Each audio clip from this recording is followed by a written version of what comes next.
And I just sort of think like follow the thing you love and then you'll find a way to make it work and life will be more worthwhile and meaningful. So like following my passions of food and then learning about solutions of sustainability, all of this stuff, like it doesn't feel like work. The whole all of my life is aligned with the project that I believe in and the philosophy. So it's really like it's just, every part of it is rewarding. And I'm like, you only have one life to live. You might as well figure out a way to make it like, this way.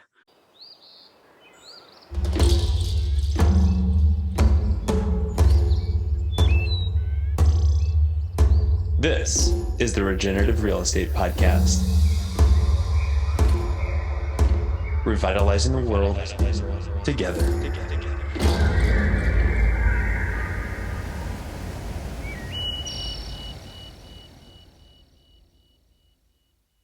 Welcome to the Regenerative Real Estate Podcast. This is your host, Neil Collins. It is a show that is supported by our work at Latitude Realty.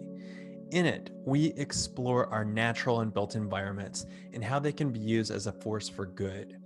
The show sets out to inspire impactful ideas, meaningful change, human wellness, and ecological restoration through interviews and easy-to-digest conversations. Our guests range from industry leaders to iconoclasts, from both well-known figures to everyday people leading extraordinary lives. This is a show for people looking for education and inspiration on how real estate can be done differently. Hey everybody, welcome back to the Regenerative Real Estate Podcast. I'm really excited to today's conversation. I've been looking forward to this for quite some time since I've read about Ashley Colby's story. Ashley, you are in Uruguay, and I'm so pleased that we were able to make this work. Welcome to the show. Thank you for having me. I'm excited to be here. Yeah, so just for the listeners out there, Ashley and I were just talking about this before we hit record. We are a long way away. Ashley is in another country, so if there is any technical difficulty with the recording, we're sorry, but this is just the kind of the state of the affairs that we're in, and it is a pleasure that we do have the technological capability to connect. So Ashley, I'm just really curious. I really don't know much about your background, but what I do know is fascinating how you ended up in Uruguay and what you were doing. Can we really start at the beginning? And I would love to get into your background. Sure. So I'm from Chicago. I'm from the south side of Chicago, and working class family. My dad's a fireman for the city of Chicago, and we never really traveled much. I definitely didn't travel internationally besides a Disney cruise I went on as a kid from like Florida to the Bahamas. So I really didn't have a sense of the outside world. I mean, our small little neighborhood in Chicago was kind of the extent of it, and I studied abroad in college and I went to Rome, and that was just such a transformative experience to understand like what else exists out there in the world. And then I got the travel bug after college and just basically worked as a nanny to save money to go on these long, like overland, very, very shoestring journeys. And I traveled to 35 plus countries in the period after college and before graduate school. And just was sort of searching out, like, I don't know, almost like this pilgrimage of what exists out there in the world. What can I learn? I got really interested in different food systems and seeing like different markets and the way people ate and the connection around food. So then I got my PhD, or started a PhD program at Washington State University in environmental sociology, focusing on food. And I started by my dissertation project was talking to people who do in Chicago. I went back to Chicago, my hometown, to do my research because I felt comfortable there. I knew the population. I wanted to talk to people who produced food for their own consumption. And I wanted to know, are there people who are really doing like a big amount of this in Chicago? And basically, in the midst of designing my project, I had a conversation with another grad student who asked me who I was gonna be studying in Chicago, and I said, I'll talk to people in the city who are, like, big into food production, and he's like, why aren't you talking to rural people, like, outside Chicago?" And I kind of had this bias, as somebody who's focused on environment, like, these cool urban people who are, like, growing food in community gardens. And I guess I just really didn't have a really good understanding about rural livelihood, so I said, like, "Okay, fine, you know, I'll include rural people as, like, a case study, as like a comparative case to the urban people." Um, and that really set me on a totally different trajectory in life because, I think my whole vision of environmental solutions was sort of this, like, it was a little bit, I say in my research, environmentalists, people who take that identity, tend to be, highly educated, elite, urban, liberal, and that's a kind of small bubble. It's a small microcosm, and the kinds of solutions that group comes up with is going to be it's going to be biased in some direction because they're like a very specific subgroup. Um, and so talking to these rural people and understanding their way of connecting with nature and ecologies through food production really helped me understand, almost like my international travel, this whole other social world that exists that's worth listening to. So then trying to think big picture, like how do I how do I try to learn this in my life too? The short of this story is in the middle of grad school in one of my classes, we were having a conversation about in an environmental sociology class. Shout out to Dr. Scott Frickel, who is now at Brown. He and the class, and this really resonated with me. We're talking about how do we understand nature? How do we understand the world through the lens of, science and rationality, or through experience?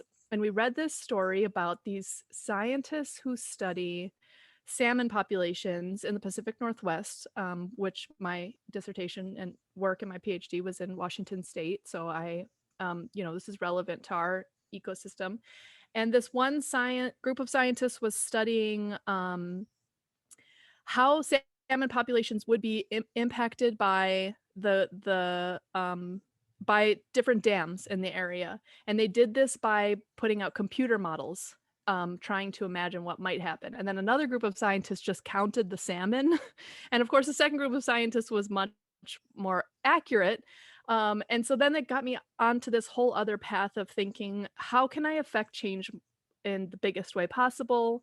I think part of that is me as an individual had to and made the decision to get outside of academia to really live the experience of trying different sustainable or environmental solutions, by actually doing those things, experiencing them, learning from those experiences, and it puts you out of the theoretical space. So all of that in mind, the travel, the experiences in grad school, the dissertation work, put me on this trajectory, like I've got to go, like actually do it too, and continue doing research and teaching. And the international travel really told me, like, we got to find a place where we can learn a lot from people who already do this kind of stuff. And I would say there are plenty of places in the US you could do this as well, but there's other structural barriers there. But here in Uruguay, it's just so incredibly common to produce food for yourself, to just be, it's kind of a normal everyday thing to have chickens or a garden or even cows. Like people who have houses in towns have cows like on their property, one or two. Um, and so, learning from this whole environment around us, was really the goal. And, I can say more about what we are learning or have learned already and are in process of learning, but that was the idea, is go to some place that has this social infrastructure to really enact environmental solutions on like a very human scale. And Uruguay is that. And we've been here 4 years, and I haven't looked back. It's been wonderful. Well, let me ask you, had you been to the country before you moved there? Yes, so in the middle of grad school, I we came in 2012, early on in my grad school process. Before that, before I had even started grad school, we had talked a little bit about, like, what if we lived somewhere internationally? My husband's is a Spanish teacher with his, BA and MA in foreign language, so, we always kind of had this thought, like, maybe we would go to a Spanish-speaking country and raise our kids to be, bilingual, that kind of thing. Um, and we went to Costa Rica first, and there were some things that didn't seem great about Costa Rica for us, or just weren't a good fit for us. And yeah, so then we came to Uruguay as like a potential candidate in 2012, and we came as a on a work exchange. There's this program called WWOOF, which is WWOOF, stands for Worldwide Opportunities on Organic Farms. The idea behind it is you stay in some place for free in return for some labor. So it's kind of like a work travel exchange program. And we came to this area in that program, sort of just looking to check it out. We had looked up some things online in advance. And we bought property on that trip, which we had some money from our wedding to purchase some property. And then it was just like a scramble from 2012 to 2016 to figure out, like, finish up the graduate degrees, save some money to build a house on the property, had a kid, our oldest daughter in the meantime, like, totally crazy time of life, and looking back, I can't even believe it happened now that I'm more settled. But yeah, so we did come here, we bought this piece of property that we're currently on back in 2012. So let me get the framing of the story right. With with a kid on the way, you're in graduate school, you bought a piece of property in a foreign country, no real job on the back end, no way to really know what you're doing, but you wanted to just test the waters of what does small scale sustainable living look like. That's a bold move. Exactly. Yeah, yeah, but like I don't know, I'm very like Yoda. There is no try, only do. Like, you just got to figure it out. I honestly feel like we're in this crisis. We're in so many crises at once that it's very easy to do something wild and crazy, I think. I think if we were in more stable periods of time, there would be this super strong social pressure, like, you have to do things this way, you have to build your resume, you have to climb up a ladder. But I think more and more, like, though that infrastructure is crumbling to the point that a lot of people, like, if you say, I didn't want to climb the corporate ladder, I didn't want to climb the academia ladder, they're like, oh, I get it. Like, those ladders are awful. And so it's not that hard of a sell to explain to people. So I always say, in general, part of the philosophy is crisis leads to opportunity. I mean, it just mixes everything up so that get out of our normal patterns. And so I've also kind of always had, I mean, I guess after traveling, this idea that there's really no way you can go wrong following something you're passionate about. So when I was traveling around, I was just sort of like following my passions and interests, and then more things came of it. So I think a lot of people think, like, oh, I'll get a job and then I'll sort of like force myself to become passionate about it. I don't know, almost kind of like an arranged marriage. Like, you'll figure it out, like, you'll figure out how to become passionate and good at it. And I just sort of think, like, follow the thing you love, and then you'll find a way to make it work, and life will be more worthwhile and meaningful. So, like, following my passions of food, and then learning about solutions of sustainability, all of this stuff, like, it doesn't feel like work. The whole all of my life is aligned with the project that I believe in and the philosophy. So it's really like, it's just, every part of it is rewarding. And I'm like, you only have one life to live. You might as well figure out a way to make it, like, this way. No, I think that's amazing. As someone that also stepped out of academia and that career path to then go into something in a very conventional real estate world and doing that, scaling companies and realizing, you know what, energetically, I am so misaligned right now, despite the fact that Right. we're growing double and triple digits year over year and we're making, we're a success on paper in the eyes of other people. people really forget that, hey, if you're not aligned with your skills, your passion, and what the world needs, then it's going to be a pretty long haul. And Yeah. I so know, and that's it's hard to keep telling yourself that the messaging of just like, just stick with it. Like maybe there's just like, I don't know, some sort of pension at the end of this or whatever. But then I mean, then your whole life is gone, you know? So you spend your life like waiting for that, I don't know, this carrot at the end that, what's the point? so I want to pick up the story again. You moved to Uruguay, you're there, you've got the property. How are you really tying in what you're doing in country, on site, with you know a relatively, I would imagine, just you've got tons of opportunities. It's just the two, well, maybe the three of you now. uh, where did your work go from there? What did life look like, and how are you tying that in with the advocacy work that you're doing?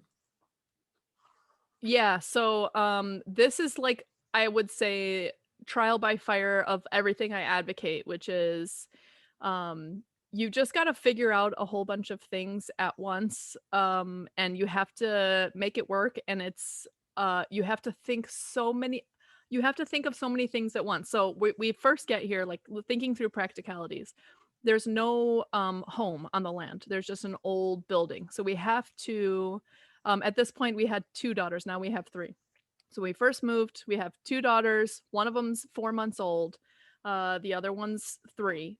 And we have to rent a place nearby our property on a short-term lease, and try to find a builder for some sort of home. So, like, trying to get a builder in a foreign country where you don't know like about building regulations, what would be the cheapest thing, what fits within our budget, what would be the fastest thing. In the meantime, building out the infrastructure of my idea when we first moved here, which is to use my PhD to host student groups to come and see on international study abroad trips, which fits right into the idea of experiential learning. So meanwhile, building the infrastructure of that school, which eventually became Risoma Field School, um, and it's not a school until it's a school, right? And so just having lots of conversations with people about with different universities. Our first university who ended up coming was University of Idaho, about what it would be like. But again, like we have no previous relationship and have no previous experience, so just like trying to pitch them this idea.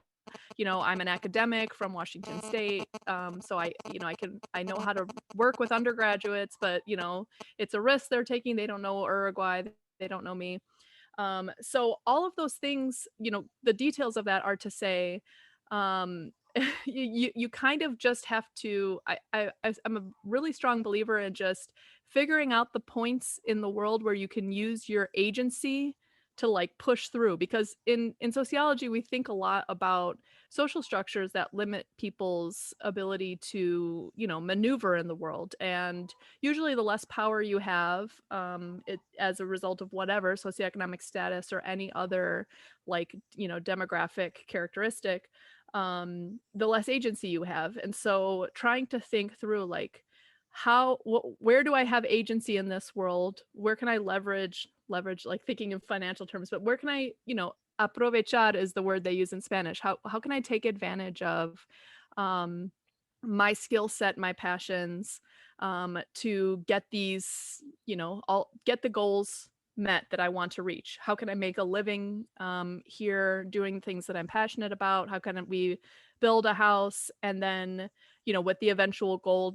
to produce food for ourselves, which just recently, like a week ago or 2 weeks ago, we got cattle, which is scary because we're, like I said at the beginning, we're just South Side Chicago. And so it's like sometimes when I think of myself and my background, just growing up like this 90s kid eating like Doritos and cereal and watching TV a bunch, like it's so funny to think about where I've come and where I have landed. But yeah, so anyways, the whole point is like navigating all those things is so crazy. It's extremely hard.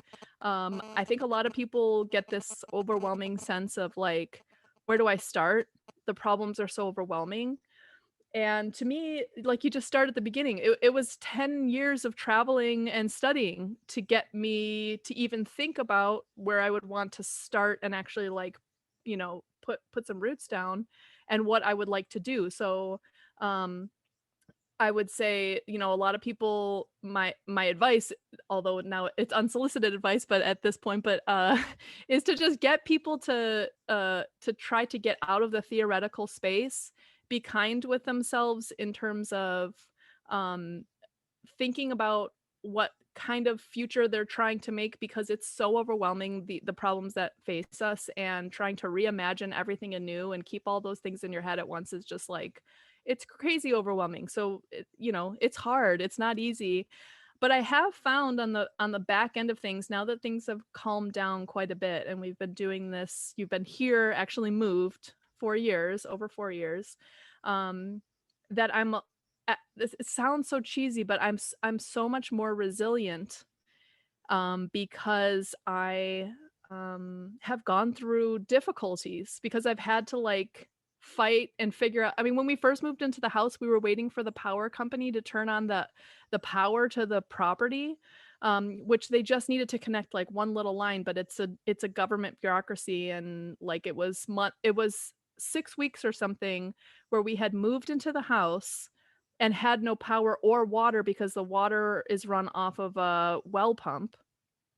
So we're like camping in this house for 6 weeks with 2 little kids. Um, and I don't know, looking back, like during the time I was like, just kind of head down, get through it, just whatever you got to do, take care of these kids, like make sure everybody's clean and fed and like just survive. But looking back, I feel fond of that time, because of like what we learned. And now when the power goes out, it's not a big deal.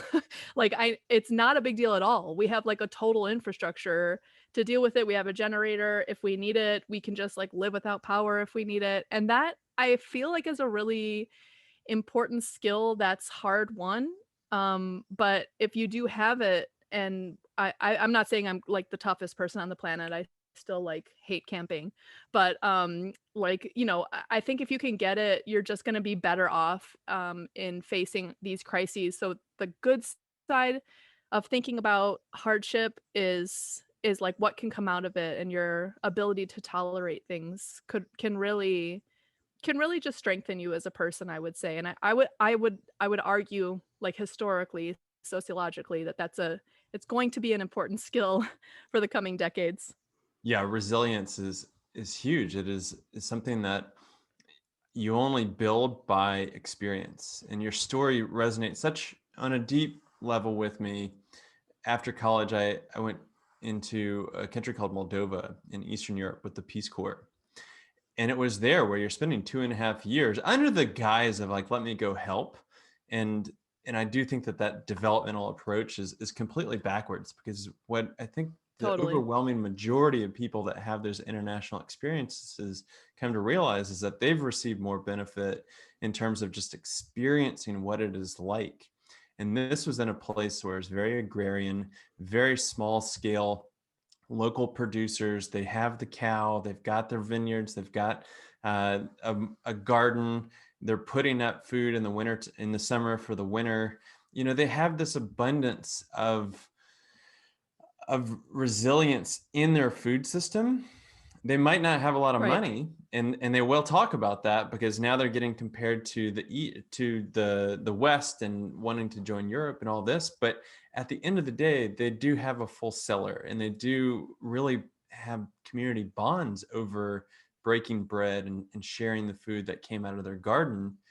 And what it is so stark with our work here in the United States is that we do try to connect real estate with land use and talk about resiliency through things like, how are you using your yard? Are you monocropping it with grass, or are you actually seeing it as soil and as an opportunity to ground yourself and grow either native species or an edible landscape? And we've gotten pushback that people say, only the rich garden. I'm like, that doesn't fit in with my worldview of traveling to dozens of countries and saying, it's Right. it's kind of the opposite way. Now, there is a whole question about equity and access to land in the United States. And I do very much appreciate that conversation. And I know you can come in from Chicago. Uh, but at the end of the day, I do think that we are living in a very unresilient manner the more quote unquote developed we are, and we don't know where to turn. We have no idea where to go. And so I think it's so amazing that you took the step, you took a huge step into the unknown to say, let me do this. I'm curious, Ashley, and where I want to go with it is to really hit on the Rhizoma Field School and what the programming of that looks like, and where you really hope to go with it. Yeah. So yeah, Risoma obviously is on hiatus during COVID times, but I have several relationships with universities where they're hoping to start programming up again at some point whenever it's safe to do so. But the the the pedagogy, the approach to teaching is ostensibly go to the places where local Uruguayan agroecological farmers work. Sometimes it's, within their home or nearby their home, or sometimes it's a separate field. Um, so we go to these places, and when I say farmers, I mean these are just like my friends. This is my actual community here. Um, Go to those places, do volunteer work with them, and then talk to them before and after. And the actual volunteer work is super key because for a couple of reasons. One, it's really important for the farmers, the Uruguayans, to identify projects that they want help with and not the other way around. Like what you were saying, the development programs, it's like, we're going to come in with our ideas about what you need, and you're going to like deal with it, and you're going to work on these things that are our ideas. It's completely the other way around. The people here, they say like, come wield come weed our field, or come plant fruit trees, or whatever it is. um, and then secondly, it's really important for the students to actually experience the work, like the work that these people do and what that feels like. Because there's insights you get from physically doing something that you just cannot get from describing what that's like to a student. I mean, and that's the whole idea behind in-person experiential learning, is that there's it's all encompassing. And so when we first started with a student group from University of Idaho, in 2018, the goal was to show them how these local farmers do things and why, and have them have this cultural exchange as to what their thinking is behind things. And then when they come back to the place where they're staying, the students, I go with them and have a talk with them, like trying to explain it in a way that undergrads can understand using my background in sociology and teaching. Um, but what was really interesting is that the goal from my perspective as designing the program was to get them to see the environmental benefits. But what has happened over the past few years is that the students not only see the environmental benefits, they also see the way that those environmental benefits and livelihoods only work if they are couched in a social fabric. And so it's really, really cool to see these insights from these undergrads because um, help me to see things in Uruguay that I didn't even really see without their explicit like acknowledgement of it. So we'll have these conversations, and they're like, yeah, it's so cool how like when we're on the property, they're like aunts and uncles drop by, or the brothers and sisters of the people working it drop by, and the kids are involved in the farm work, but not in this like child labor way, because it's not like this corporate agribusiness where you have to like pick everything on some sort of timeline and you're paid per pick or whatever. It's for your own livelihood. So the kids are running around, they're a part of life. The aunts and uncles stop by, they're involved, they're all sharing things, they're sharing tools, they're exchanging goods. Friends stop by. We had one student group who helped build this shed out of basically some posts, which were trees that were felled from like the land, and then some bamboo sort of like lattice work Then stuffed inside the lattice work with bamboo on either side was straw and mud. And so they built this basically it's called like a bioconstruction earth building shed. And they had their a couple of friends come by, the farmers we were working with, come and help with this. And they said, oh yeah, I had helped them, install a culvert pipe or something like that. So they owed me one. And they see that these methods of exchange and building are completely integral to how the whole system can work. And so for me, I want to continue doing this work with Risoma once it's available. I'm going to keep writing on these topics, but the other thing that I don't know if I had mentioned to you yet is that taking these insights, I had this aha moment recently, that like I can only write so many reports, but like I'm getting really, really sick of the reports because they all say the same thing. Like there's all these reports, the IPCC report, all these environmental reports that are like, we need to foment sustainable consumption. And I keep thinking about like how what you're describing in Eastern Europe is I'm actually writing a paper now. I'm like contradicting myself, writing a paper with a researcher in Eastern Europe who found the exact same thing. Subsistence food producers, incredibly wealthy and resilient communities in like having their needs met, but then there's these like development coming from the West telling them like, you're poor, you need to get into industrial ag, you need to get off the land, and this kind of thing. Hey, everybody, this is Neil. We are going to get back to this great conversation in just 1 second.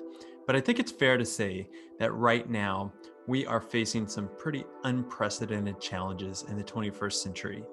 I mean, you name it, environmentally, socially, economically, we've got some big problems that we need to overcome.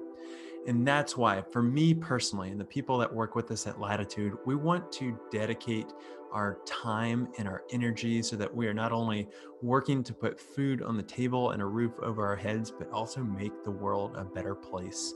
And so if you are at all interested in combining your sustainability values with a very powerful financial model of real estate, then I highly encourage you to check out what we are doing at Latitude.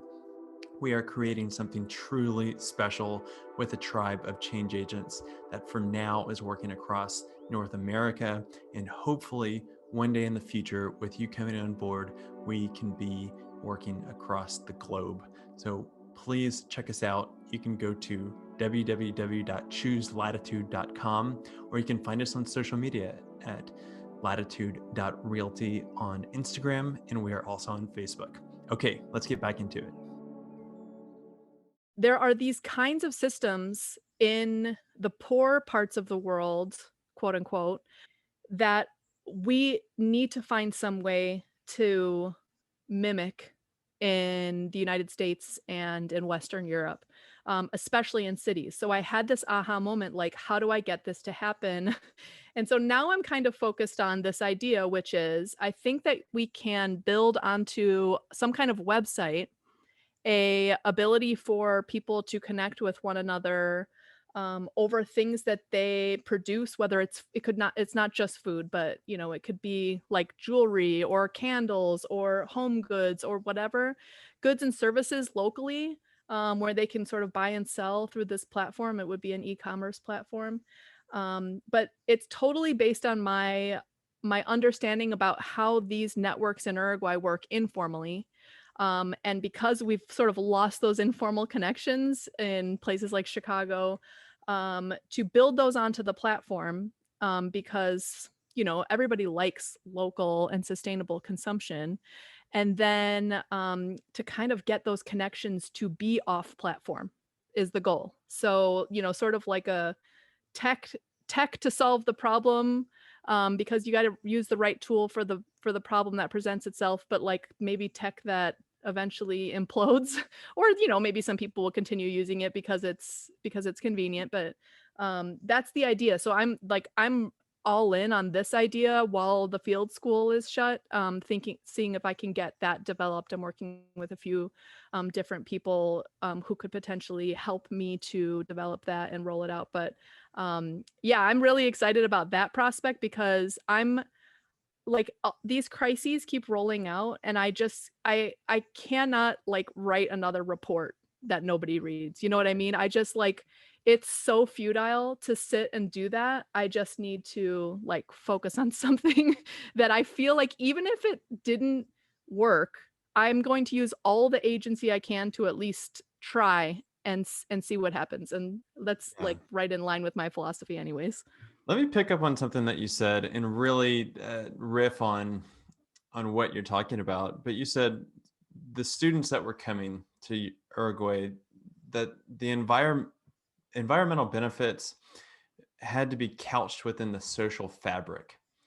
And that is truly the dividing factor that I see whenever we dove into, hey, we want to focus on sustainability with our work.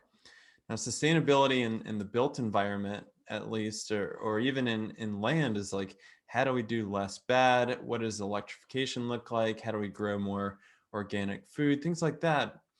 But no one, no one was really talking about the social fabric, the social side of this, except for a few key people that really helped push our mindset from sustainability into regeneration. And I Mhm. think it really boils down to community, that you can, if you bring in the community aspect now and the kids, you're talking about education, long-term development, and something that I'll give a big shout out to a piece of literature that I found so instrumental was a book called Braiding Sweetgrass by Robin Wall Kimmerer that talks about Ah, yeah. reciprocity.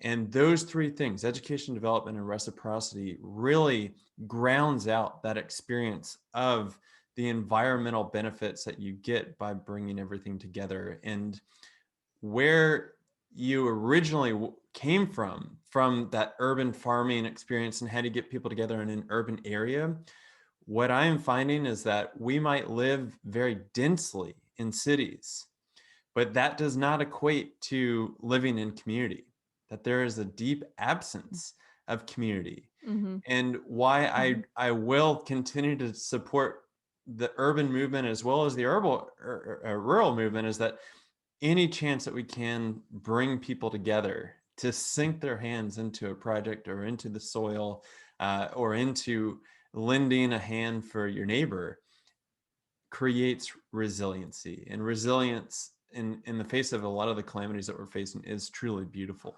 And so that's why I just love what you're doing, and I think that it hits on so many different levels. If we can talk about how you made a leap into the unknown to, hey, this is truly how we're going to make it from informing academia to informing policies. So I love taking a story that blends somebody's experience and their passions so nicely together, where it's not just like, I got a job at the World Bank and then, I just like I'm writing these reports and I've got my doctorate and I'm just going to climb that ladder and that's how I'm going to enact change. Like, yeah, you might consider yourself a change agent and you might be doing good work, but like when you're coming up with solutions from the bottom up, Mhm. wow, incredible. And it may not feel Yeah. like you're making progress, but I can tell you that you're like, this isn't this is unsolicited advice. No, this is solicited advice. I am coming to you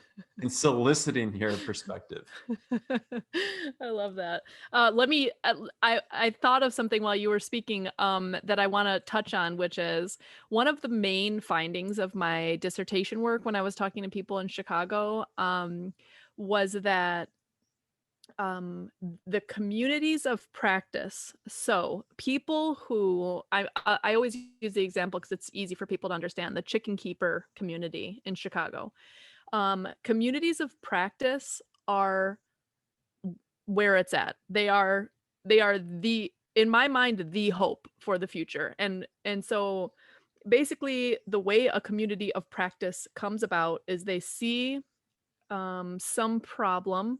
And for some people, it was, I don't trust eggs from the grocery store. I don't trust labeling. I don't trust the government. I don't trust corporations, whatever it is, some sense of risk.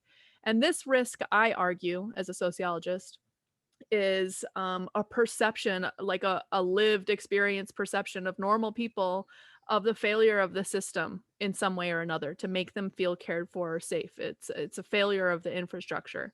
So they try to meet find a solution to that problem, and their solution is I like forget it. I'm getting chickens. I'm getting chickens, and I'm gonna at least have eggs. So this is what they've come to. For some of the rural people, they always have had chickens. A lot of the urban people was relatively new thing. But then what happens is, you need to source your feed somewhere. You've got to find a coop. You've got to deal with pests or disease or whatever. And so you can only do so much with books. And then you start reaching out to other people. And it's something as mundane as there's only like one or two supply shops in and around the city of Chicago where you can get chicken feed. So this is where these people go to like buy chicken feed physically. And then there's just like people there who know what they're doing, and also like little flyers posted of other, that we're part of this chicken community, or I'm like a chicken expert because this thing is sort of like grown and there's enough infrastructure around it. They say like, I just started getting chickens, and they start just having a conversation.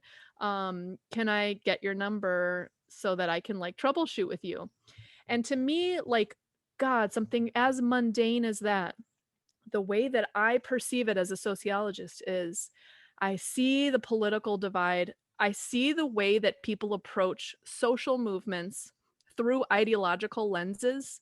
So you can only be a part of this social movement if you agree that neoliberal capitalism is blah blah whatever whatever.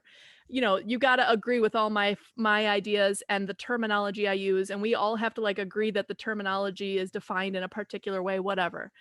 I like there is absolutely no way forward as far as I'm concerned in these ideological uh, ideologically focused um imaginings about how the next system might be. What I argue as a sociologist in my book is that a lot of the people who are just like connecting with each other over chickens and like making friends, they're making a social movement and they're making social change in a way that's so incredibly profound, because they're able to connect over this practice. So there's no barrier, there's no ideology, there's no like, well, prove to me that you think this before you can get into the club. It's just, you know, normal human level stuff that we can connect over. And what happens is these people actually start softening each other ideologically by connecting with one another, which is obvious. It makes sense. Like if you have an ongoing relationship with people who are like different from you, you actually know them, then you can be a little bit softer about these differences. And then you work on this shared project together. And then these things sort of the other amazing thing that I found is that these things sort of explode into, for example, the chicken keepers will connect with a farmer out in a rural area who like they have more chicken manure than they know what to do with, and they connect with the farmer, and the farmer gives them like a box of CSA vegetables or whatever, and they're literally making these informal economies. And then there's so much resilience that comes out of that because you know that if all else fails, you know who has eggs and you know who has vegetables, and you're already friends with them. And so to me, it's incredibly powerful because once you get these people connected over something that's meaningful and in their own minds necessary for their own thriving, even something simple like necessary for their consumption, everybody needs to eat. Um, then it's off to the races. People are incredibly innovative and they will work together, and that's what I found in my book when it comes to their mutual thriving, but you have to get them set up with things that are mutually beneficial to them. So the farmer wants the extra manure, the people want the box of vegetables. So you have to have these sort of like ongoing social negotiations, but you got to get people connected to make those things happen. So that's where the platform idea comes in, because like this is already happening. Obviously I found it in my book, but I'm sure it's quite marginal overall, and it's not I mean What do you the mean by percentage of the marginal? population who's I would say the percentage of the population who's doing something like this in the United States is small, especially it's not just people who are doing some one or two things, because like I would say a lot of people are keeping gardens. But my sense is that it could be so much more than that. But people need to not only be given this story about what could be that's really hopeful, but also given the practical realities of it, make the practical realities of it possible. So I think that if we try to think about like what goods could be made in a local area, like in and around Chicago, for example, um, there are a lot of people unemployed now with this crisis. There's a lot of vacant land that's just shuttered. There's a lot of businesses that are shuttered. If I try to think about like what are the material resources in and around Chicago, you could make like you could either make, manufacture new, or reuse, or resell or upcycle clothes, raw materials, building materials, home goods, whatever, health and beauty, kids toys and kids clothing, like that you could probably meet a big percentage of your material needs locally, if you got people both excited about consuming locally, making connections with others who do similar kind of things, and then getting people to imagine and the ability to sell something that they might make themselves or on a small scale or in a small business. Make furniture, Yeah. be a home repairman, be a appliance repair person, whatever, skilled labor, unskilled labor, all that kind of stuff. So when I say marginal, I mean there are people who are super committed to keeping chickens, and they'll like go way out of their way to find other chicken people. But I think we've got to tip the scales to people who are not so hardcore, either on the production or consumption end. People who are not going to like do a bunch of research online for hours to find out like where do you get chicken feed or whatever, or how do you buy chickens. Like it's got to get more mainstream. There's got to be less friction. The idea has to be really easy and accessible. Yeah, I do think it's coming. I mean, the chicken keepers is just one example, and this is an interesting caveat with our business. Whenever we're trying to figure out how to pivot from conventional real estate into more sustainable real estate, a branding expert asked us, "Who is our target audience?" I'm like, "Well, we've got to figure that out." And she wanted to charge a lot of money to go out and do market research, and I was like, we don't have that kind of money. And so we took the time over a multi-year experience to listen. And what we did find is that there are those chicken keepers, and they have their own little community, and people are gathering around that, and they are forming their own ecosystem. And then there's these like zero wasters that they're like, yeah, how do we do that? And then there's the gardeners and the permaculture people and the passive house people. And like these communities are truly exploding right now, finding their Totally. platforms, finding their voices, looking for ways, because I do think that we have had the catalytic experiences to realize that the system's not working in the way that we think it should. Like you can't just go to the grocery store and like, these are the eggs and I'm going to eat them and they're going to keep me healthy and all that. Like that, the social contract has been broken there. And I think if I'm just looking in, this is unsolicited, but because I do think that you have the ability to look at from the micro to the macro, you are starting to see things more ecologically. And from a, how does the economy work, and how does a community work, and what's the intersection of that? And so I do think that finding those platforms and finding the ways that you can get people together under the banner of whatever they're interested in. Like Exactly. Yeah. I mean, because like the other thing I always tell the student groups when they come is like, it doesn't have to be food that you focus on. Like it could, there we have to start from square one. I mean, in some sense, like reimagining education, reimagining what is a livelihood. How do you make a sustainable livelihood? How do you do sustainable consumption? What is a sustainable house? How do you do energy?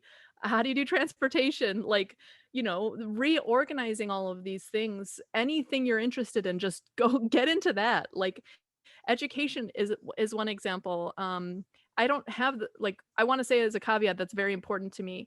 I don't think any one of these set of practices is a silver bullet, nor do I think that any one of these practices is 100% correct. What I do think is that the experimentation of the practices is key to figuring these things out. So I think the key message to all of this is that I want to foment more and more trial and error, not like this is it, chickens, that's it, that solves everything. Like, no, the whole point is that it's trial and error. We're going to try this out. We're going to see what works, what doesn't work. We're going to connect people, whatever. But education is another example. My daughter goes to a school that's like a one-room schoolhouse here in Uruguay, and the ages are between 4 and 11, and there's 13 kids and a teacher and an assistant. And I just could not love that setup more. This last year, an initiative with myself and my husband, we bought some native fruit trees, and so they're learning about like native fruits and native plants, how to take care of trees. They're out in the garden. They have multi-age playgroups. What an amazing way to grow up. It's like a family. The school is like being in a family. They eat at school, they help cook, they help clean up after lunch, they all sit together. It's just so cool. And just thinking about the different possibilities for education, transportation, food, housing is another one. Like I did a study that is not yet published on this type of architecture called Earthship, which is super cool, a very interesting. It's not like, again, it's not the solution for every place in the world, but it's just a really cool trial and error form of architecture that we should all be kind of looking into, these alternatives that exist. So yeah, I could not agree with you more. Like, these ecosystems, individual ecosystems, are exploding.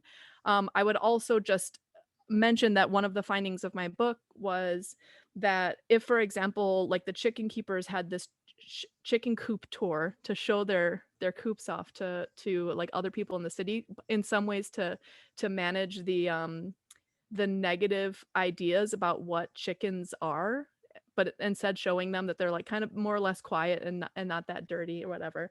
But what ended up happening on that tour for a lot of people was that other people saw the chicken setups of other people who are chicken keepers, and then they also saw, for example, like bees, and they were like, oh, you keep bees? How do you do that? And then it got the gears turning. So there's like, when you start getting these people together, the cross pollination and the innovation, I sound so Pollyanna, and I'm not. Like, I'm totally aware of the like structural barriers and the environmental and social and political problems that we're facing. But like, honestly, I'm an evangelist for this idea of these communities of practice, because I think people really do want to make meaning, they want to make connection, and they want to solve these problems. And it's really not rocket science. It's pretty simple livelihood strategies that can get people together working on these things. I'm super hopeful about that. That is like the quote to end our quotes. I love it. Ashley, let's plug your book here to wrap things up, and where people can read all the reports you've written and the work that you're doing. Yeah, so my book is called Subsistence Agriculture in the US: Connecting to Work, Nature, and Community. I want to plug my platform, which is not a platform yet. It's just a landing page for my idea, and it's now in development. It's called SULO Fair, which stands for Sustainable Local Fair, SULOFAIR.com.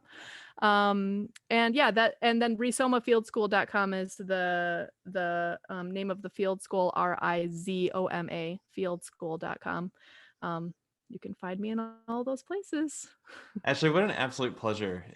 Great to connect. I love the work that you're doing, and I think that so many other people really need to hear this story, and that's what we're all about, is trying to turn up the volume on ordinary to extraordinary people doing amazing things and really making a difference, being a change agent. So thank you for taking the time to come on.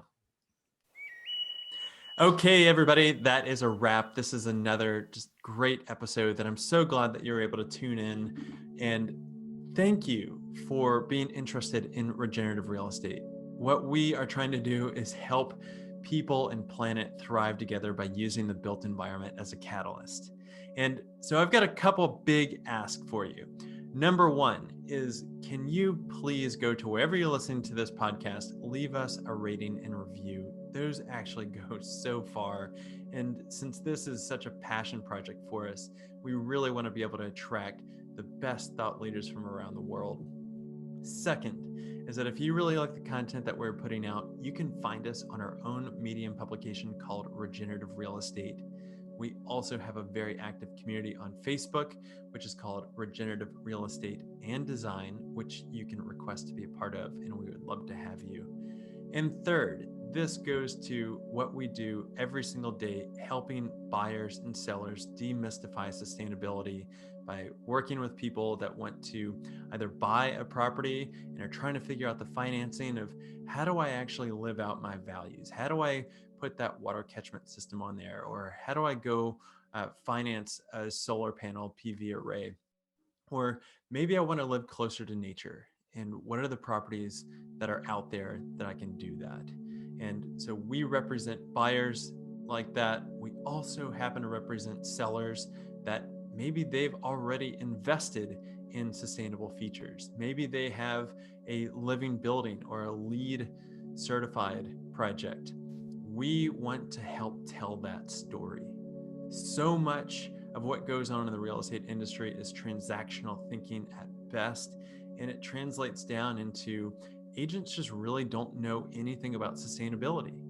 And for us, we think that the value is there, and we want to help highlight really the intrinsic value of it, not just the bedrooms and the baths and the square feet of what typical marketing goes on. So if you know of anybody that wants to buy or sell these kinds of properties that we're talking about, please reach out to us at Latitude, and be sure to subscribe for another great episode coming up next week.